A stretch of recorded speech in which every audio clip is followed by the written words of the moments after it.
En el vasto desierto de Arrakis, donde el viento borra huellas en segundos y la arena parece guardar secretos milenarios, nació una de las producciones más ambiciosas de la historia del cine moderno. Dune no es simplemente una película de ciencia ficción, es una experiencia sensorial, un viaje político, espiritual y humano, y también un proyecto que Hollywood consideró imposible durante décadas. Todo comienza en 1965 cuando Frank Herbert publica la novela Dune, un libro enorme, complejo y profundamente filosófico que mezcla religión, ecología, política, guerra y destino. Muchos la comparan con El Señor de los Anillos de la ciencia ficción. El problema era que adaptarla parecía imposible. La historia tiene decenas de personajes, culturas enteras, idiomas inventados, visiones, simbolismos y enormes monólogos internos, algo muy difícil de traducir al lenguaje cinematográfico. Durante años varios directores intentaron llevarla al cine. El más famoso fue Alejandro Jodorowsky en los años 70, quien imaginó una versión completamente surrealista con música de Pink Floyd y artistas como Salvador Dalí.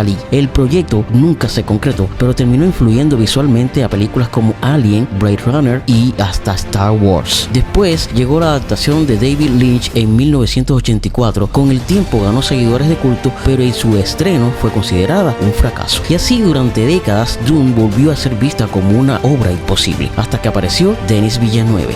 Para Denis Villeneuve, director canadiense responsable de películas como Arrival y Blade Runner, Dune no era solo un libro, era una obsesión desde la adolescencia. Villeneuve dijo varias veces que había esperado toda su vida para filmarla y tomó una decisión crucial: no condensar toda la novela en una sola película, porque hacerlo habría destruido la profundidad de la historia. Así nació el plan de dividirla en dos partes gigantescas, pero había un enorme riesgo. La primera película se filmó sin garantía de que existiera una segunda, es decir, Warner Bros. Debía confiar cientos de millones de dólares en una historia lenta, filosófica y muy distinta al típico blockbuster moderno. Era una apuesta peligrosa y aún así Villeneuve siguió adelante. Uno de los mayores logros de Dune fue hacer que Arrakis se sintiera real, no como un escenario digital, sino como un planeta auténtico. Para lograrlo, el equipo filmó en lugares extremos como Jordania, Abu Dhabi y otros desiertos reales. El calor era brutal. Algunos días el equipo trabajaba bajo temperaturas cercanas a los 50 grados Celsius. La arena dañaba cámaras, trajes y equipos electrónicos constantemente, y aún así Villeneuve insistía en usar escenarios reales siempre que fuera posible. Quería que los actores sintieran físicamente el entorno. Eso ayudó muchísimo a las actuaciones. Timothée Chalamet,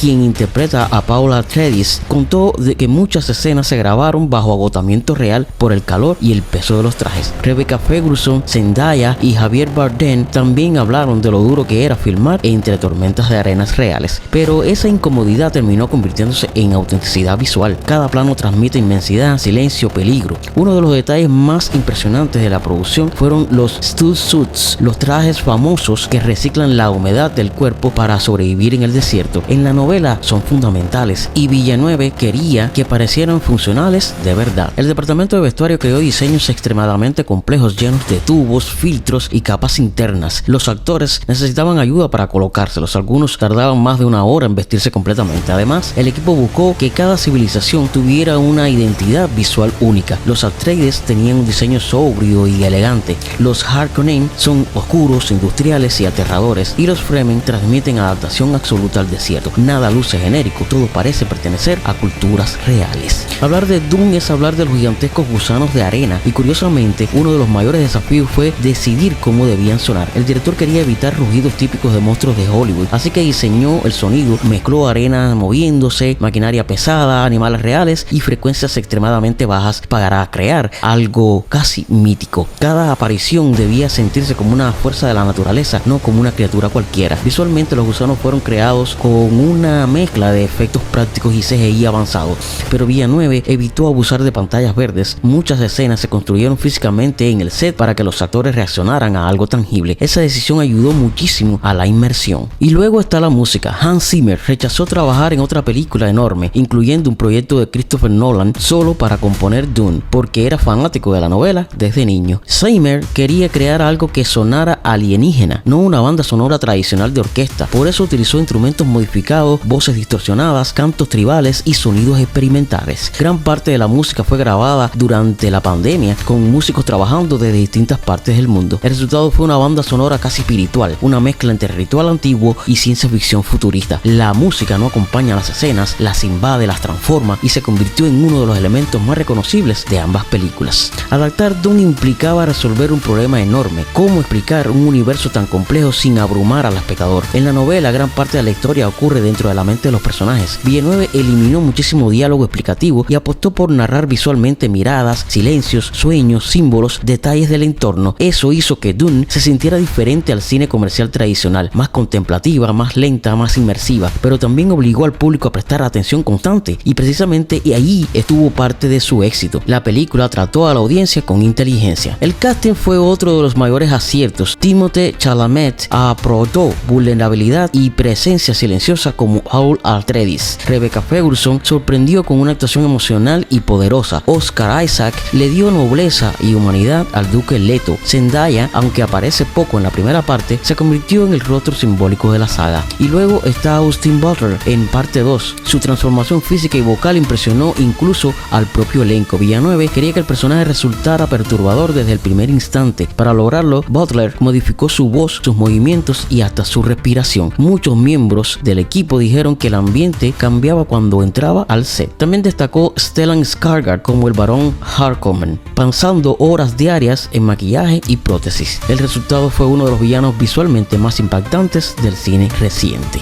Si parte 1 construía el mundo, parte 2 lo expande en una escala gigantesca. Las escenas de combate son más ambiciosas, los conflictos políticos se vuelven más intensos y emocionalmente la película adquiere mucho más peso. La producción utilizó cámaras IMAX en una cantidad aún mayor de escenas, buscando que Arrakis se sintiera infinito. Villeneuve también perfeccionó el equilibrio entre espectáculo y profundidad emocional, algo muy difícil en blockbusters modernos. Y lo más impresionante es que, pese a la escala masiva, la película nunca pierde sensación de intimidad. Los personajes siguen siendo el corazón de todo. Para entender por qué Dune se convirtió en un fenómeno tan grande, primero hay que hablar de su historia, porque aunque visualmente parece una épica espacial llena de naves gigantes y guerras interplanetarias, en realidad Dune trata sobre poder, sobre destino y sobre cómo una sola decisión puede cambiar el futuro de millones de personas. La historia ocurre miles de años en el futuro, en un universo donde diferentes casas nobles controlan planetas enteros bajo la supervisión de un emperador. Pero existe un recurso más valioso que el oro, más importante que cualquier ejército y absolutamente esencial para viajar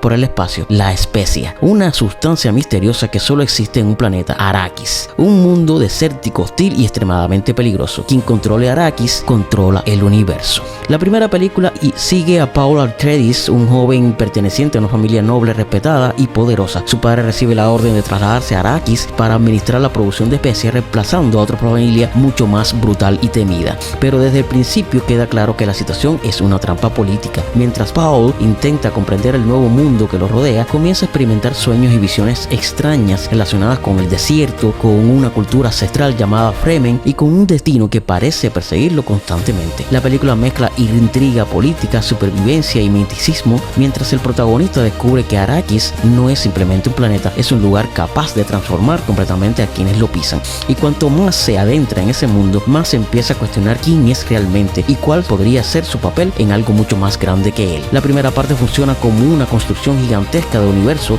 presenta culturas, conflictos, religiones, alianzas y amenazas que lentamente comienzan a chocar entre sí, todo con una atmósfera de tensión permanente, como si algo enorme estuviera a punto de ocurrir. La segunda parte retoma la historia justo después de los acontecimientos de la primera película. Ahora Paul debe adaptarse por completo a la vida de Arrakis y convivir con los Fremen, el pueblo que ha sobrevivido durante generaciones en el desierto más peligroso del universo. Pero mientras intenta encontrar su lugar entre ellos, las tensiones políticas y militares aumentan a gran escala. La guerra comienza a sentirse inevitable y las visiones de Paul se vuelven cada vez más intensas y perturbadoras. Uno de los elementos más interesantes de parte 2 es que la historia deja de centrarse únicamente en supervivencia y empieza a explorar temas mucho más profundos: la influencia religiosa, la manipulación política, el fanatismo, la figura del líder mesiático y el miedo a convertirse en aquello que todos esperan que seas. La película amplía muchísimo el universo mostrado en la primera parte.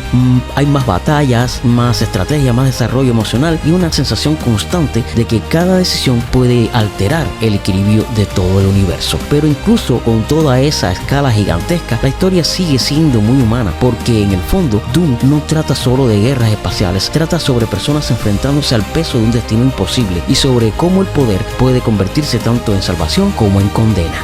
Una de las mayores virtudes de Doom es que muchos efectos especiales no parecen efectos especiales. Ese era exactamente el objetivo. El equipo de VFX evitó saturar la pantalla con CGI exagerado. Muchas naves se construyeron parcialmente en tamaño real. Se utilizaban miniaturas, iluminación natural y escenarios físicos gigantescos. Incluso los famosos Ornithopters, las aeronaves inspiradas en insectos, fueron diseñados siguiendo principios reales de ingeniería y movimiento animal. Villeneuve quería que todo pareciera funcional, creíble, tangible, y eso le dio a la saga una identidad visual muy distinta al resto del cine de ciencia ficción actual. Cuando Doom Parte 1 se estrenó en el 2021, muchos dudaban que una película tan seria y lenta pudiera triunfar comercialmente, pero ocurrió lo contrario. La película fue un éxito crítico y financiero, ganó múltiples premios Oscar técnicos y demostró que todavía existía espacio para ciencia ficción adulta y ambiciosa en el cine masivo. Y Parte 2 consolidó aún más ese fenómeno. Muchos críticos comenzaron a compararla con sagas legendarias como El Señor de los Anillos, no solo por su escala, sino por la sensación de estar viendo cine épico hecho con absoluta pasión artística. Doom no intenta ser una película fácil, ni rápida, ni complaciente, y quizá por eso logró destacar en una era dominada por historias aceleradas y fórmulas repetidas. Denis Villeneuve tomó una novela considerada imposible y la transformó en una experiencia cinematográfica monumental, una obra donde el sonido, la música, el silencio, la fotografía y las actuaciones trabajan juntos para construir un universo que se siente antiguo y futurista al mismo tiempo. Más que una adaptación, Doom terminó convirtiéndose en una declaración de amor al cine de gran escala y en un recordatorio de que todavía existen películas capaces de hacernos sentir pequeños frente a algo enorme, como El desierto de Arrakis, como un gusano emergiendo entre la arena, o como el destino acercándose lentamente hacia el horizonte.